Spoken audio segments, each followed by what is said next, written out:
सकते तो वहां से आग बंद करके वहां से निकल जाओ। तो उस समय द्रौपदी जो है हंस पड़ी। हाँ, द्रौपदी हंसने लगी तो भीष्म पितामह बोले, बेटी तुम हंसी क्यों? तो द्रौपदी घबरा गई, नहीं नहीं पितामह मुझसे गलती हो गई, मैं मेरी मुंह से अचानक हंसी आ गई, मैं माफी चाहती हूँ पितामह, मुझे माफ कर दो। पितामह बोले, नहीं बेटी, बड़ी घर की बहुएं जो होती है बिना मतलब की कभी हंसती नहीं, कुछ न कुछ कारण है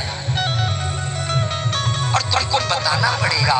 तो द्रौपदी बोली, पितामह आप अभी बड़े बड़े शिक्षा दे रहे हैं ना, राजा का नियम क्या है, धर्म क्या है? पितामह उस समय कहाँ गए थे आप, जब हरी सभा में दुर्योधन आदेश कर रहा था रजस्वला स्त्री का जो है केस पकड़ के खींच के भरी सभा में लाया गया, और इतना ही नहीं भरी सभा के बीच में लाया गया आपके कुलवधू को।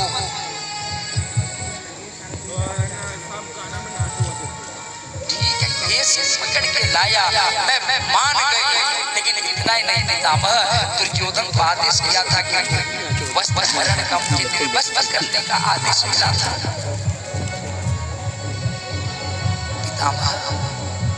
उस समय में पहले द्रौपदी जो है पांचों पांडवों को पुकारी, स्वामी मेरी रक्षा करो, लेकिन पांचों पांडव सब अपना सर नीचा कर दिया।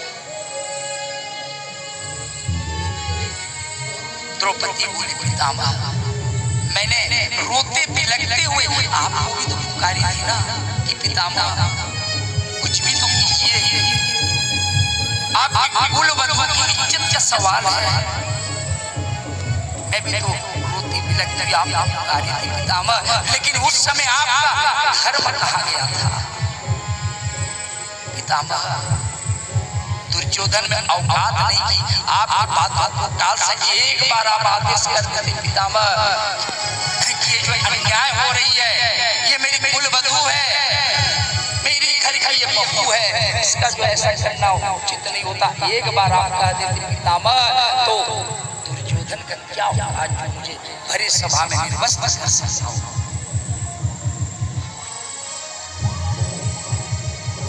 उस समय आपका ये नियम कहाँ चला गया था पितामह?